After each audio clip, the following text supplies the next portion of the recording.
Hi guys, welcome to Anushala by Anushri. In our ultimate revision series for class 10th, we are going to conclude economics. Economics में 4 chapter थे जिसमें से 3 हम already cover कर चुके हैं. Last हमारा बचा है ग्लोबलाइजेशन. ठीक है, ग्लोबलाइजेशन की अगर हम बात करें तो ये चैप्टर बहुत ही लिमिटेड पोर्शन कैरी कर रहा है फॉर बोर्ड एग्जाम्स. ठीक है, इवन इकोनॉमिक्स का जो लास्ट चैप्टर है वो भी सिर्फ इंटरनल्स में ही आ रहा है, तो हम 4 चैप्टर ही मानकर चल रहे हैं. ठीक है, क्योंकि हम अल्टीमेटली बोर्ड्स की तैयारी कर रहे हैं. चलो, ग्लोबलाइजेशन के सिर्फ 2 टॉपिक आने हैं और उन 2 टॉपिक को ही हम यहाँ पर कवर कर रहे हैं. ठीक है, globalisation and the Indian economy. एक छोटा सा इंट्रो तैयार कर लिया था, इसलिए उसको कवर कर लेते हैं ताकि आपको कन्फ्यूजन ना रहे. राइट, ट्रांसफॉर्मेशन ऑफ मार्केट हुआ किसके कारण? ग्लोबलाइजेशन के कारण. और ग्लोबलाइजेशन का मतलब क्या है कि पूरे ग्लोब को हम एक साथ कनेक्ट कर पा रहे हैं ट्रेड और कॉमर्स की मदद से, है ना.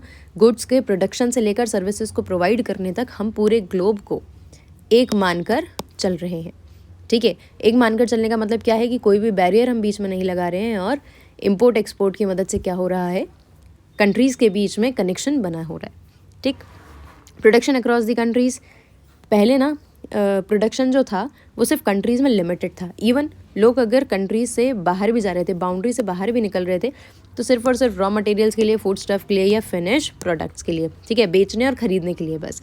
राइट, प्रोडक्शन लेकिन अपनी खुद की कंट्री में ही करते थे. सबसे बड़ा example colonialism. Right, trade was connecting distant countries. Emergence of MNCs मतलब मल्टीनेशनल कंपनीज. मल्टीनेशनल यानी कि एक नेशन में नहीं, multi Nations, more than one. ठीक है, तो यहाँ पर क्या होने लगा कि प्रोडक्शन जो होने लगा अलग अलग कंट्रीज़ में चालू हो गया. सिर्फ अपनी कंट्री में प्रोडक्शन नहीं, बाकी कंट्रीज़ में भी प्रोडक्शन लोगों ने चालू कर दिया. बाकी कंट्रीज़ में भी प्रोडक्शन यूनिट्स लगानी चालू कर दी. राइट, अब आते हैं अपने टॉपिक पे, ग्लोबलाइजेशन क्या है.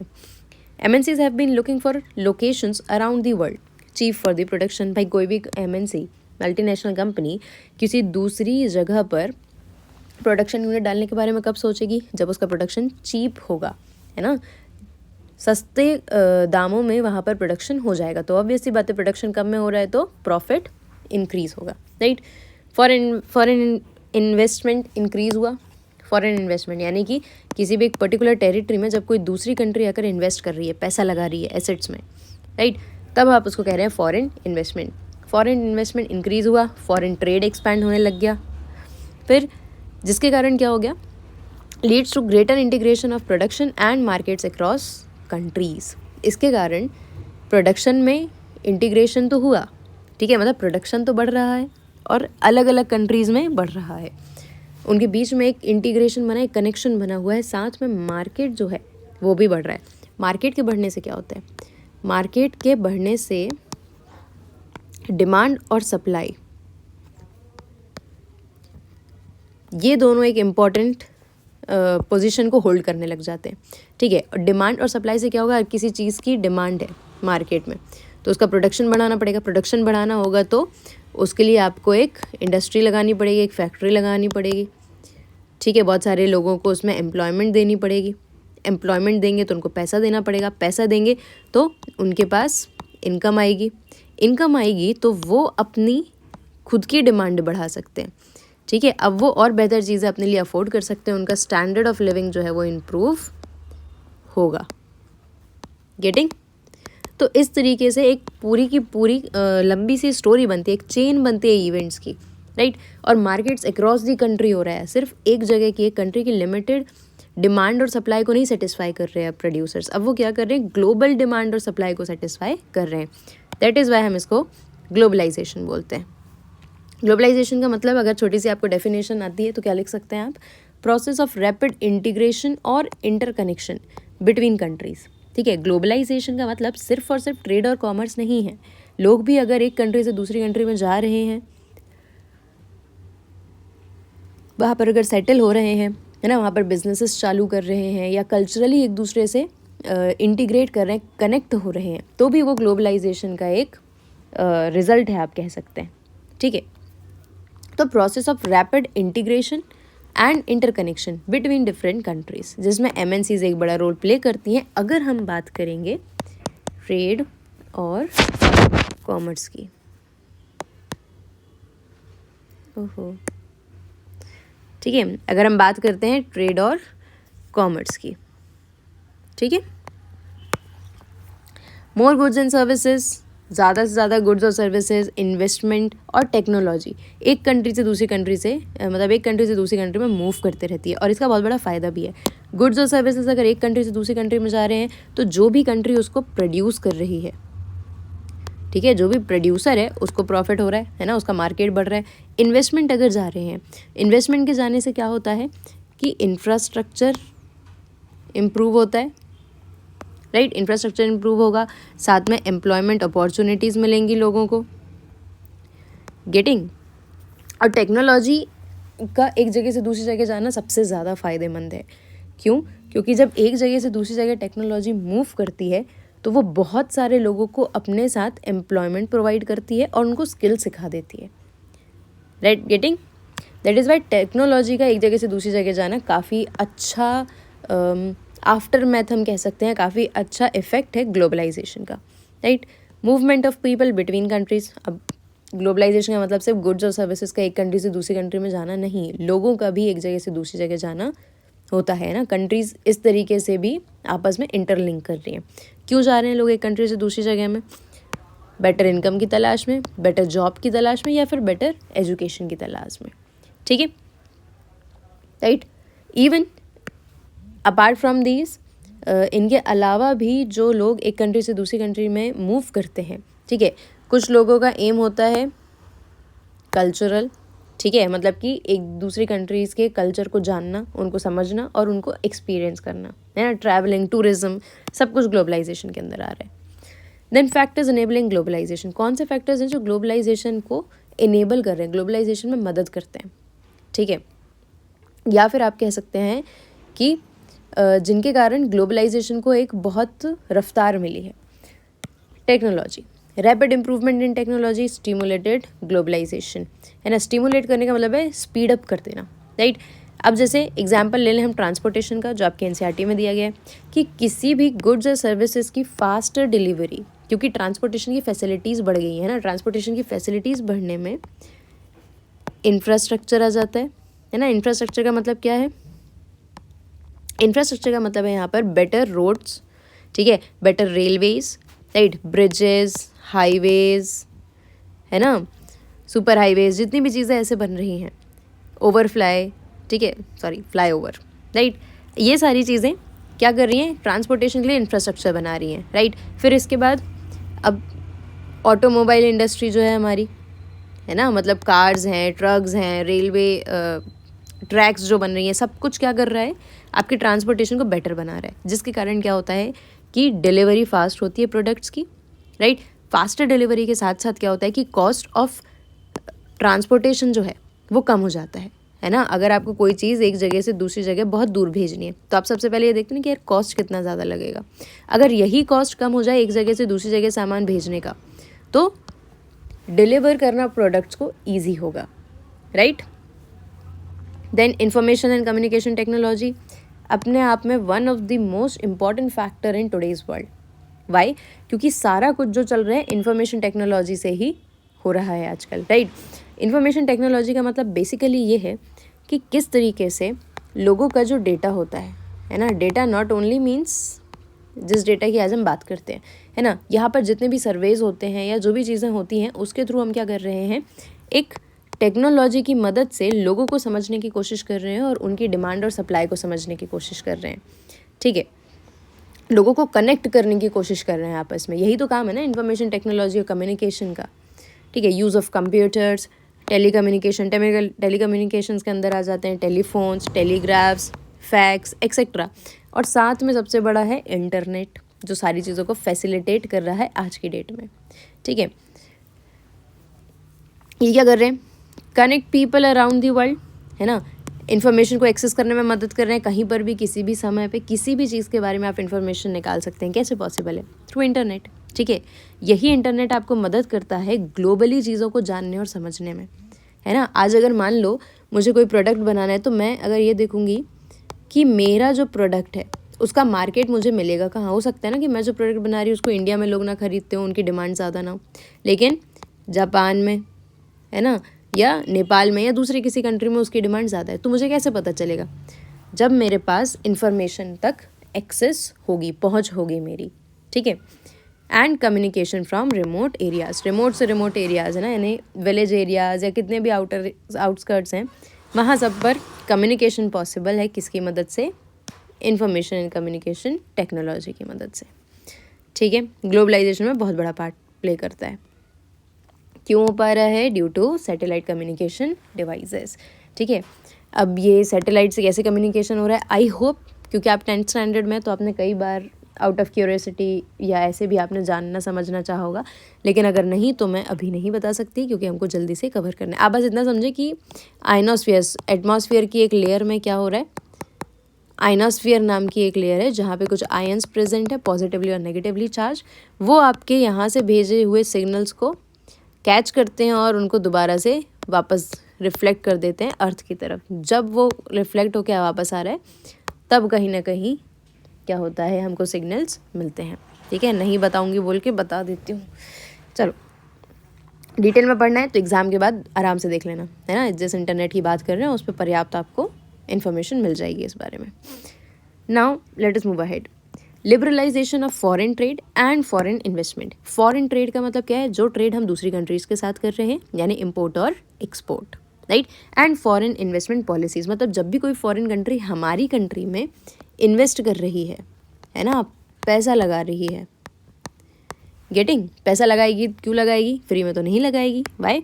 To earn some profit, getting. चलो अब लिबरलाइजेशन देखते हैं, ठीक है। पहली बात तो ये देख लेते हैं कि लिबरलाइजेशन है क्या। आ जाओ, बाद में यहाँ ऊपर देखेंगे। इधर, allowing foreign companies to set up factories and offices, ये होता है आपका लिबरलाइजेशन, है ना, ताकि हम इम्पोर्ट और एक्सपोर्ट और ज़्यादा फ्रीली कर सकें, राइट। लिबरल हो जाना, लिबरलाइजेशन वर्ड कहाँ से आया है? लिबरल से। लिबरल का मतलब है जो थोड़ा सा काम को क्या कर रहा है, ईजी कर रहा है ना, बहुत ही ज़्यादा हार्श नहीं है किसी चीज़ को लेकर, या रिजिड नहीं है, ठीक है। फ्लेक्सिबिलिटी जो हम प्रोवाइड करा रहे हैं ना, वो हम कैसे प्रोवाइड करा पा रहे हैं? Because of liberalisation. अगर हमारी कंट्री की गवर्नमेंट बाकी कंट्रीज़ की, या जो कुछ जिनके साथ हमारे अच्छे रिलेशंस हैं, उन कंट्रीज़ की कंपनीज़ को अलाउ करती हैं कि भाई आप हमारे यहाँ आ सकते हैं, हमारे यहाँ आप अपना फैक्ट्रीज लगा सकते हैं, अपने ऑफिसेज खोल सकते हैं, मैन्युफैक्चरिंग यूनिट लगा सकते हैं, ठीक है। तो ये हम उनके लिए क्या कर रहे हैं? लिबरल हो रहे हैं, ठीक है। हम उनके लिए रिजिड नहीं है, फ्लेक्सिबल हैं, उनको अपनी कंट्री में आकर ट्रेड करने की परमिशन दे रहे हैं, ठीक है, जिससे इम्पोर्ट और एक्सपोर्ट जो है वो बढ़ेगा। लिबरलाइजेशन से हमारे यहाँ की कंट्री को भी फ़ायदा होता है। कैसे फ़ायदा होगा? फ़ायदा होगा जब वो अपने साथ टेक्नोलॉजी लेकर आएंगे, ठीक है, या जब वो आएंगी हमारे पास कुछ स्किल्स को लेकर, जिसको सीख कर हमारे यहाँ के लोग अपना डेवलपमेंट कर पाएंगे, गेटिंग। अब वापस ऊपर चलो, टैक्स बैरियर की बात करते हैं। लिबरलाइजेशन तो बाद में हुआ, ठीक है, 1991 में। कब हुआ? 1991। उसके पहले से हमारे यहाँ की आइडियोलॉजी क्या थी, हम ये देखते हैं। टैक्स बैरियर, बैरियर का मतलब क्या होता है? रुकावट, ठीक है। टैक्स जब एक रुकावट बन जाए बाकी फॉरेन कंपनीज़ के इंडिया में आने के लिए या किसी भी कंट्री में आने के लिए, तब आप उसको कहेंगे टैक्स बैरियर, ठीक। Tax barrier a kind of restriction है, राइट, टू इंक्रीज और डिक्रीज फॉरेन ट्रेड, ठीक है। मतलब हम डिसाइड करेंगे, हमारी कंट्री की गवर्नमेंट डिसाइड करेगी कि हमें किस प्रोडक्ट का फॉरेन ट्रेड को बढ़ाना है या कम करना है ना। हम डिसाइड करेंगे कि कब कौन सी चीज़ कितनी ज़्यादा मात्रा में हमारी कंट्री में आ सकती है, राइट। बिना गवर्नमेंट की परमिशन के ये सारी चीज़ें नहीं हो सकती। तो गवर्नमेंट का इनडायरेक्टली कंट्रोल करने का तरीका क्या है? टैक्स, ठीक है। एग्जाम्पल देखो, एग्जाम्पल से समझेंगे। जैसे कि चाइनीज़ टॉयज़, हमारी नेबरिंग कंट्री है चाइना, वहाँ पर अगर टॉय मेकिंग कंट्री, चाइना में क्यों चाइना का एग्जाम्पल क्यों लिया है? क्योंकि चाइना जो है ना, चाइना एक काफ़ी बड़ा मार्केट तो है ही सही, लेकिन साथ में एक बहुत बड़ा प्रोड्यूसर है, ठीक है, ज़्यादा बड़ा प्रोड्यूसर है। क्यों प्रोड्यूसर? इतना अलग क्या है इसके? हम भी प्रोडक्शन कर रहे हैं। इसके प्रोडक्शन में अलग क्या है? इसका प्रोडक्शन है चीप प्रोडक्शन, ठीक है। हर प्रोडक्ट का एक सस्ता ऑल्टरनेटिव लेकर कौन आ जाता है? चाइना, ठीक। अब चाइना बना रही है टॉयज़, है ना, खिलौने। अब अगर हमारी कंट्री में चाइना के खिलौने आ रहे हैं, मतलब हम क्या कर रहे हैं, इम्पोर्ट। इम्पोर्ट का मतलब क्या है, अगर ये हमारी टेरिटोरियल बाउंड्री है और इस बाउंड्री के अंदर हम कोई सामान को किसी दूसरी कंट्री से ख़रीद रहे हैं तो वो इम्पोर्ट है। और अगर हम अपनी कंट्री की बाउंड्री से बाहर दूसरी कंट्री को कोई भी सामान बेच रहे हैं तो वो होता है एक्सपोर्ट। ठीक है, इंटरनेशनल ट्रेड के दो टर्म्स, इम्पोर्ट एंड एक्सपोर्ट। अब चाइनीज़ टॉयज़ अगर हमारी कंट्री में आ रहे हैं तो हमारे यहाँ के लोग अगर चाइनीज़ टॉयज़ खरीदने लगेंगे तो चाइनीज़ कंपनी का प्रॉफिट इंडिया में थोड़ी ना रहेगा, वो तो चाइना जाएगा। मतलब हम दूसरी कंट्री को अपनी कंट्री को दूसरी कंट्री के लिए मार्केट बनने का मौका दे रहे हैं, उसमें कोई बुराई नहीं क्योंकि it is a part of globalisation. ठीक है, लेकिन समस्या यहाँ पर है कि वही टॉयज़ जब चाइना बना रही है तो सस्ते रेट में बना रही है और हमारे यहाँ सस्ते में बेच भी रही है, तो हमारे लोग वही खरीद रहे हैं। लेकिन हमारे यहाँ के जो लोग हैं, है ना, जो हमारे यहाँ के इंडियन टॉय मेकर्स हैं, इनको चाइनीज़ टॉयज़ के साथ compete करने में परेशानी होती है क्योंकि हमारे यहाँ सामान महंगा बनता है, हम चीप प्रोडक्शन नहीं कर पाते। ठीक है, लेकिन ये चीप प्रोडक्शन कर लेता है। तो वही सेम टॉय अगर मान लो इंडिया का एक इंडियन टॉय मेकर 100 रुपये में बेच रहा है तो चाइना अगर मान लेते हैं उसको 70 रुपये में बेच ले रहा है, तो लोग क्या खरीदेंगे, 70 वाला खरीदेंगे ना, जब सेम चीज़ है तो। गेटिंग? तो यहाँ पर क्या होता है कि हमारी कंट्री क्या कर सकती है, चाइनीज़ टॉयज़ के ऊपर क्या कर देगी, टैक्स बैरियर्स लगा देगी, टैक्स लगा देगी कि जो भी व्यक्ति, अगर मान लो कि मैं हूँ, ठीक है, मैं टॉय बनाती हूँ, ठीक है, या मैं इंडिया में टॉयज़ बेचती हूँ, मेरी टॉयज़ की शॉप है ना, बड़ी शॉप है। अब मैं चाइना के टॉयज़ को मंगाना चाहती हूँ। अब चाइना के टॉयज़ को जब मेरी कंट्री इम्पोर्ट करेगी तो उस पर लगाया है मान लो मेरी कंट्री ने टैक्स। ठीक है, अब मेरी कंट्री ने टैक्स लगाया तो ये टैक्स कौन पे करेगा, ये मैं पे करूँगी ना, क्योंकि मुझे सामान मंगाना है अंदर। ठीक है, अब जब मैं सामान मंगाऊंगी तो क्या होगा, मुझे अगर पहले चाइना वाले मुझे 70 रुपये में टॉय दे रहे थे, है ना, मान लो 60 रुपये में मुझे टॉय दे रहे थे जो मैं 70 रुपये में मार्केट में बेच रही थी, अब मुझे वो महंगा पड़ जाएगा। ठीक है, अगर मान लो यही टॉय मुझे टैक्स लगाकर 80 रुपये का पड़ा तो क्या मैं 70 में बेचूंगी, नहीं, मेरा तो नुकसान होगा ना। अब मैं इसको बेचूंगी 90 रुपये में। ठीक है, अब वही टॉय चाइना का 90 में बिक रहा है और इंडिया का 100 रुपये में बिक रहा है, ज़्यादा डिफरेंस है क्या, नहीं। ठीक है, लेकिन इससे क्या होगा, इंडिया के जो लोग हैं, इंडिया के जो इंडिजीनियस प्रोड्यूसर्स हैं, उनको फ्लरिश करने का मौका मिलेगा, है ना, उनको कंपटीशन में आने का मौका मिलेगा। इसीलिए कभी कभी हमारे यहाँ के खुद के प्रोड्यूसर्स को बचाने के लिए कंपटीशन से या फिर एक्सप्लॉयटेशन से हमारी कंट्री की गवर्नमेंट क्या करती है, टैक्स बैरियर्स को लगाती है। Right, barriers by government to protect domestic producers, मतलब आपकी कंट्री के जो प्रोड्यूसर हैं उसको हम डोमेस्टिक प्रोड्यूसर बोलते हैं, फ्रॉम फॉरेन कंपटीशन। वरना क्या होगा, कभी कभी फॉरेन कंपटीशन के चलते फॉरेन कंपनीज इतना सस्ता सामान बेच देती हैं, चाइना जैसी कंट्रीज़, कि हमारे यहाँ के लोग जो अच्छा खासा काम भी कर रहे हैं उनको भी प्रॉफिट नहीं हो पाता, तो उनके भी बिजनेसेस बंद होते हैं। 1950 से 1960 तक क्या चला, इंडिया ने सिर्फ एसेंशियल आइटम्स का इंपोर्ट रखा, मतलब मशीनरी, फर्टिलाइजर्स, पेट्रोलियम एक्सेट्रा। लेकिन 1991 में आया एलपीजी रिफॉर्म्स, बहुत इंपॉर्टेंट है, थोड़ा सा आप आगे बढ़ेंगे तो इसके बारे में डिटेल में पढ़ेंगे। राइट, यहाँ पर हुआ liberalisation, privatisation and globalisation. Globalisation हम पढ़ ही रहे हैं, लिबरलाइजेशन हमने अभी पढ़ा। प्राइवेटाइजेशन का मतलब गवर्नमेंट की कुछ ऐसी ऑर्गेनाइजेशंस, इंस्टीट्यूशंस जो चल रहे थे लॉसेस में, उनको गवर्नमेंट ने क्या किया, प्राइवेट कंपनीज को दे दिया कि अब इनको आप चलाओ, ठीक है, और इनमें प्रॉफिट करके दिखाओ। So this was LPG reforms. Government को लगा बाद में कि भाई इंडियन प्रोड्यूसर्स को अब ग्लोबल प्रोड्यूसर्स से, यानी फॉरेन कंपनीज से कम्पीट करना चाहिए। क्यों? क्योंकि कम्पीट करेंगे तो उनकी क्वालिटी भी बढ़ेगी और उनका परफॉर्मेंस भी बढ़ेगा इंटरनेशनल मार्केट में। ठीक है, इसके कारण क्या किया गया, बैरियर्स को रिमूव किया कुछ एक्सटेंट तक, ठीक, और फॉरेन कंपनीज को अलाउ किया गया ताकि वो आएँ, अपने फैक्ट्रीज ऑफिसेज लगाएं। इसी को हमने कहा लिबरलाइजेशन, जिसके कारण इम्पोर्ट और एक्सपोर्ट फ्रीली बढ़ गए। ठीक है, जिसके कारण क्या हुआ, ऐसा नहीं है कि एलपीजी रिफॉर्म से सिर्फ फॉरेन कंपनीज को फ़ायदा है क्योंकि वो हमारे यहाँ आ सकते हैं, हमें बहुत ज़्यादा फ़ायदा हुआ क्योंकि हमारे पास एलपीजी के कारण इन्वेस्टमेंट आया, पैसा आया, है ना। और पैसा जब दूसरी कंट्री से आता है तो वो उसको रुपये में कन्वर्ट करा के नहीं देते, ठीक है, वो अपनी खुद की करेंसी में देते। तो अगर हम यूएसए से कोई सामान खरीद रहे हैं, सामान छोड़ो, अगर हम यूएसए से कुछ यूएसए हमारे यहाँ की कंपनी में क्या कर रहा है, इन्वेस्ट कर रहा है, तो यूएसए हमको पैसा देगा डॉलर में, मतलब हमको करेंसी देगा डॉलर में, तो हमारे पास डॉलर्स बढ़ेंगे, ठीक है।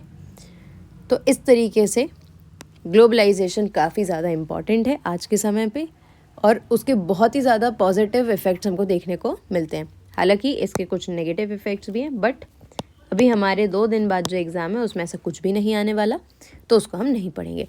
इस चैप्टर से जितना कुछ आ सकता है वो सब कुछ इसमें है। अब इसके बाद आपको एनसीईआरटी उठा के भी नहीं देखनी, आप सिर्फ एक बार ये नोट्स पढ़ लें तो आपका काम आराम से बन जाएगा, right. If you like the lecture, do like, comment, share with your friends and kindly subscribe the channel, right. यहाँ पर हमारा ख़त्म हो गया है इकोनॉमिक्स का सिलेबस, ठीक है। कल से हम शुरू कर देंगे history, right, that will be 5th of March, and on 6th of March we will be completing our civics, or you can say political science, ठीक है। 4 दिन में 4 subject, history, civics, geography and economics ख़त्म करके आप अपनी class 10th को आराम से अच्छा रिजल्ट दे सकते हैं, right. So thank you so much, keep watching.